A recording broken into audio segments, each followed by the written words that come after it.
and welcome to another edition of Inside the Burrow, the FAU podcast for and by fans. My name is Dan. I am joined, as usual, by Shane and Jack. And tonight we are going to talk about FAU's latest triumph on the recruiting trail. Probably one of FAU's biggest recruits. Deion Sanders' son, it's kind of a mouthful to say there, Shedeur, committed to FAU, and I think we'll dig into this a little bit more, but I'm going to send it straight over to Shane since he wrote the story on it, and he's definitely the FAU insider for this. So Shane, tell us kind of I guess the story, what you can of FAU's latest commit. Yeah, guys, this really wasn't a complete surprise. There was some kind of hints out there. I think, fans, right now, just so you guys kind of get a feel of the quarterback landscape in the state, is there's probably not going to be a quarterback this year that goes to a Power 5 school and in the 2021 class in the state of Florida. And you saw some of these kids committing to USF, a couple other G5 commits, within the state. And FAU really wasn't involved in any of the recruitment, right? It seemed like, and the feeling, and, some of what I was getting from FAU was they're going to swing for the fences quarterback-wise.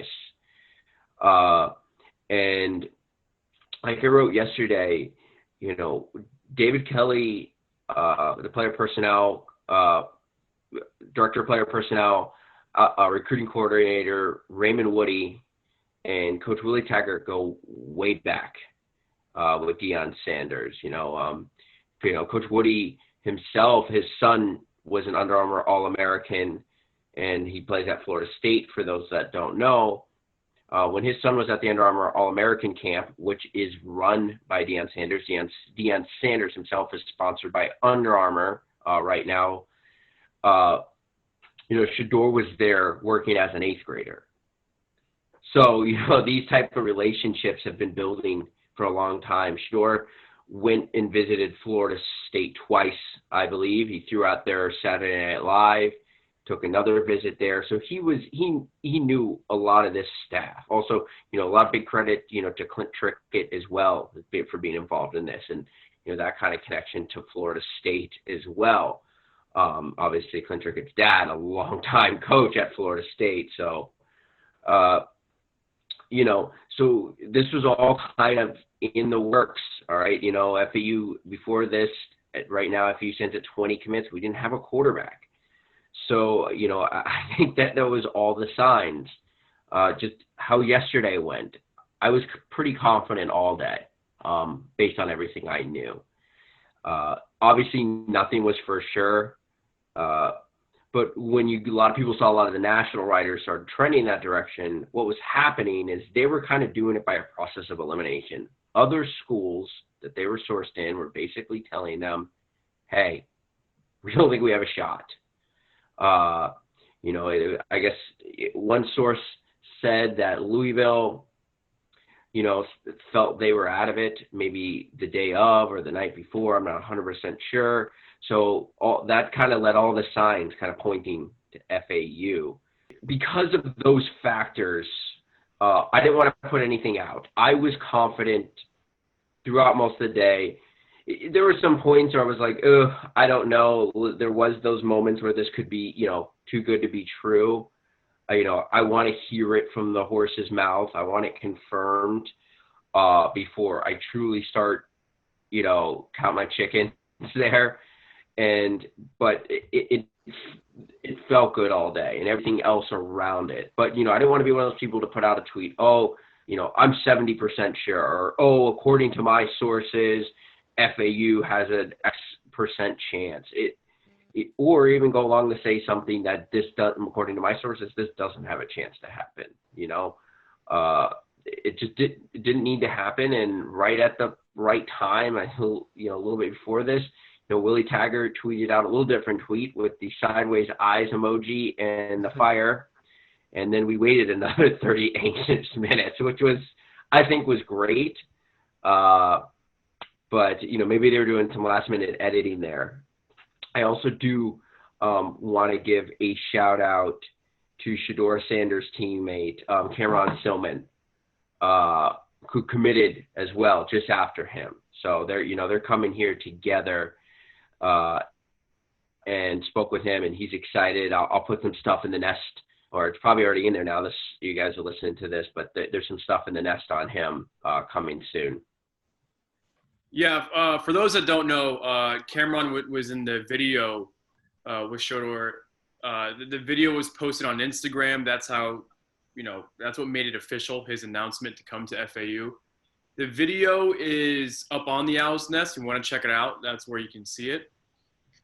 That being said, while Shane was, I think, quietly confident, I think that's maybe a good way to put it. I think, like the rest of the FAU media and FAU fans, I did not see this happening. I also want to, and I also want to point out here, Jack, there's a little difference between me and I'm not trying to like I'm one of the couple people that cover FAU recruiting. So for me to put my name on some sort of prediction at 2:00 in the afternoon wasn't worth it. It's easy for the guy at Louisville or another, or the guy who covers Louisville or ESPN just to be like, this is my guess. Yeah. I didn't want to guess at that point. I didn't want to say anything unless I was 110% confident. Yeah, so it makes sense. I mean, you are the Owl's Nest. I tell you guys when I think something's going to happen and when I'm confident. So, I remember because Shane and I, we were working in tandem yesterday. Rick, the principal of the Owl's Nest, was helping us out as well. When Shane let me know, he let me know right before basically everything went public. He said, "Okay, it's going on. Go get ready." And it seemed like I was just running around with a chicken with its head cut off. It was insane how it all happened. I am surprised, unlike he is. I think this is a phenomenal get. I think this kind of goes to show what kind of recruiter Willie Taggart is. Moreover, I think it also kind of goes to show how far this program has come, where we are able to fight for these high 4-star big name athletes. And that's what the Schmidt family complex can do. That's what winning championships can do. And if things continue to go our way, things will only get better. We've talked about this so many times, guys, what the program that we want FAU to be. This is that first step of making that kind of a consistent culture of winning a reality. So it was a phenomenal day for FAU. I have ESPN on in the background right now, and we're still being listed on the bottom scroll. Deion Sanders' son, ESPN top 50 recruit, commits to FAU. We are the talk of the college football world right now, yet again. And I think that's great to see as an FAU fan. Yeah, and it's, Shedeur, just so you guys kind of know what type of player he is. He plays at Trinity Christian, which is a small powerhouse high school in the state of Texas. Started since he was a freshman, has won 3 straight titles in his division in the state of Texas. State of Florida has 8 divisions. State of Texas has, I don't even know how many. They have a lot of subdivisions. They have I'd have to ask someone played Texas high school football to explain it to me, but they've won 3 straight titles in there. He's thrown for over 8,000 yards, 129 touchdown passes, and only 19 interceptions. If you guys watch his tape, and people I know and good former friend and contributor to the Owl's Nest, Andrew Ivins, has seen him throw numerous times. He's a big kid. If people want to hear Deion Sanders and they think quarterback, he must be small and kind of this quick. No, he is a big, long strider. And the way he flips his shoulders and some things he does kind of reminds me of Chris Robinson currently. But that's the one thing that jumps out about him is he's physically imposing and he can throw the ball a country mile. I don't know what it is, because we love to talk about how Florida, especially South Florida, has the best athletes in the country. and we will die on that hill, all three of us, I think. But there's something about Texas and raising quarterbacks that they're just on a whole nother level. And Sanders is another example. Robinson is a quarterback from Texas as well. It's just crazy to see how stacked this quarterback room is going to become in the future, with CR2, with Tronte, with Agner, with Littlejohn, with Willie Taggart Jr., with Posey. And then if he sticks and signs, then with Sanders as well. Sanders is going to be looking to compete right away. In the first part of his video, he said he wants to play right away as a freshman. Listen, if CR2 is still here, he'll be going into his senior year. Let's see how that goes. I think that'll be an interesting competition, but that's years down the line. But no matter what, he's going to make an impact one way or another in Boca. Yeah, and let's just two things. First, quickly, Jack, Andres, Texas raises their quarterbacks because high school coaches get paid sometimes in some places six figures there. Yeah. Unfortunately, in the state of Florida, it's nothing that there's great high school coaches here. It's, you got to be a teacher and a coach, and you get you get a credit, a small stipend to be a coach here, and it's unfortunate because there's a lot of good coaches, but when you're making $80,000 a year to coach a high school football team, you can break down a lot of film and go to a lot of camps and coach kids really well. Texas produces quarterbacks. And let's talk about something you said, if he sticks. One thing, and trust me, I had this feeling as well until I kind of saw the video. A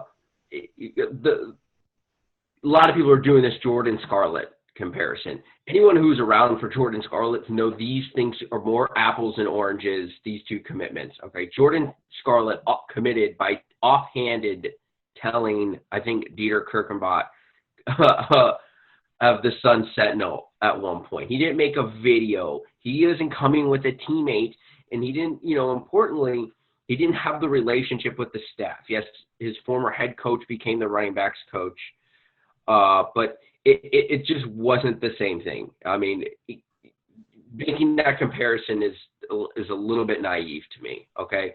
And I think one of the important things that Shedeur Sanders' commitment that he wants to play for a black head coach in these times. And I thought that was meaningful. I thought that was powerful.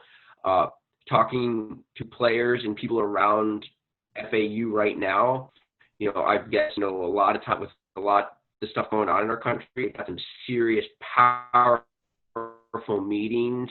Coach Taggart, and they really believe in him and what he can, type of things he can teach them and changes he can bring outside of this, the football field here.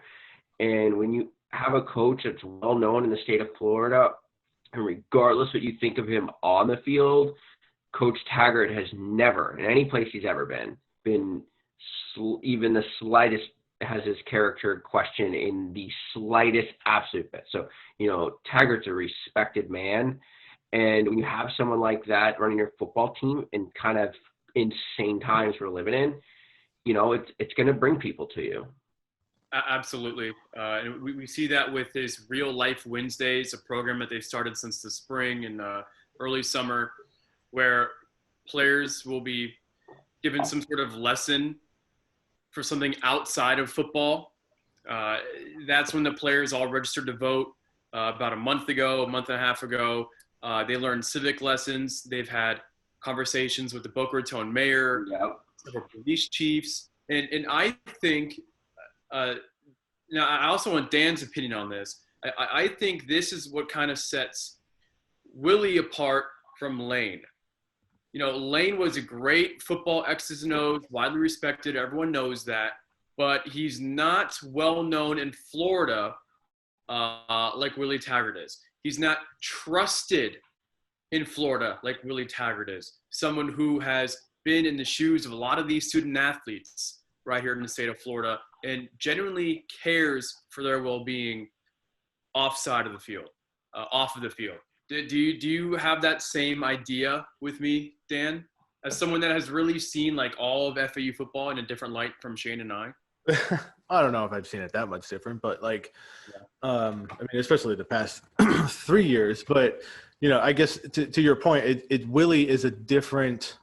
He's he's just a different type of coach than Lane, and I think Lane is. And I mean, if you continue to follow Lane at all, you would see that he's certainly still he's a positive influence on his players, but I definitely think that Willie, I mean, I guess you could say he's a player's coach. I mean, like Shane mentioned, and this is definitely one of the things that I appreciated about FAU hiring Willie is there kind of was no past transgressions, like with even no matter kind of when you think of a group of 5 program, you're always thinking of, if you're getting a big name coach, he's coming with some sort of baggage.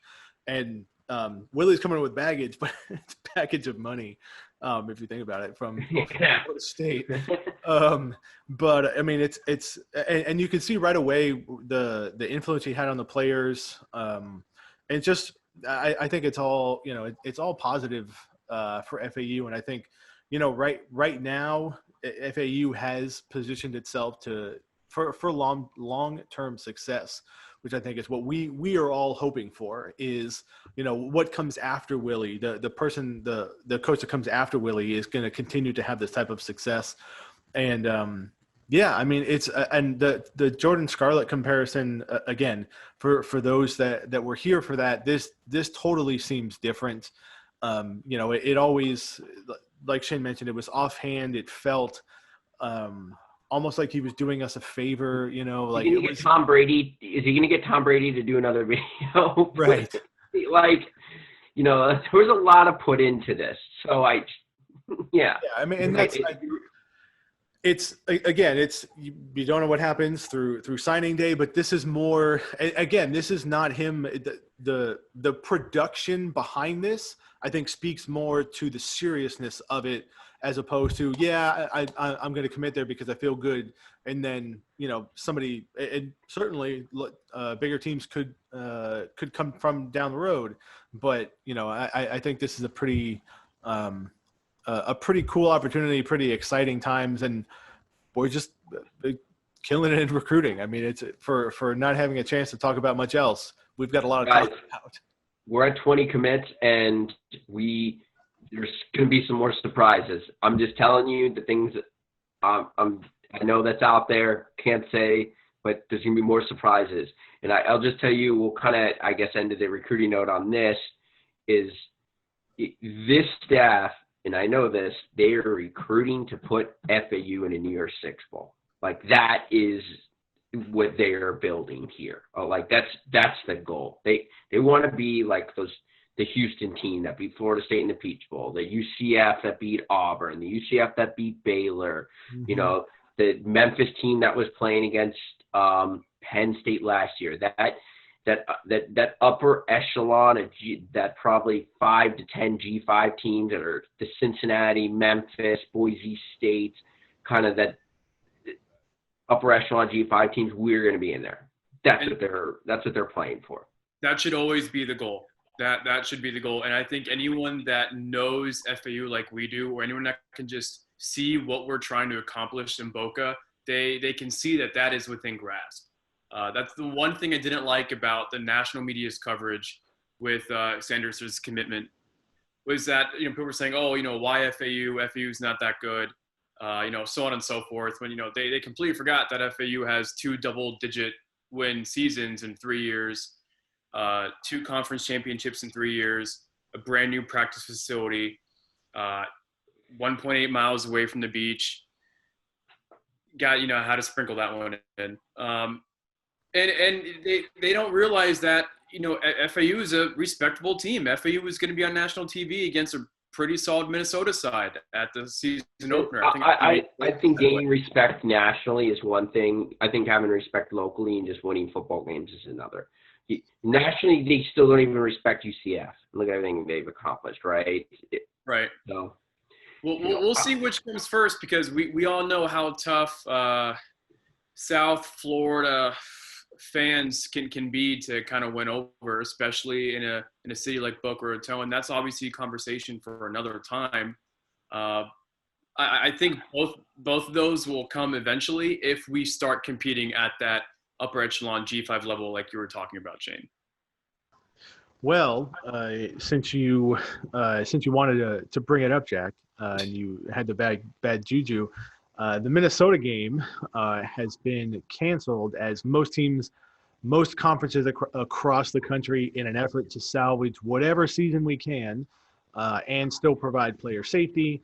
The pretty much all non-conference games have been canceled. So, kind of a bummer that FAU is missing out more on that, because it's anytime that we have a lot of momentum going in, and especially in the beginning of the season, there's always a chance. There's a chance that FAU could really make some noise. Although in the past, whenever this has happened, we've gotten wiped.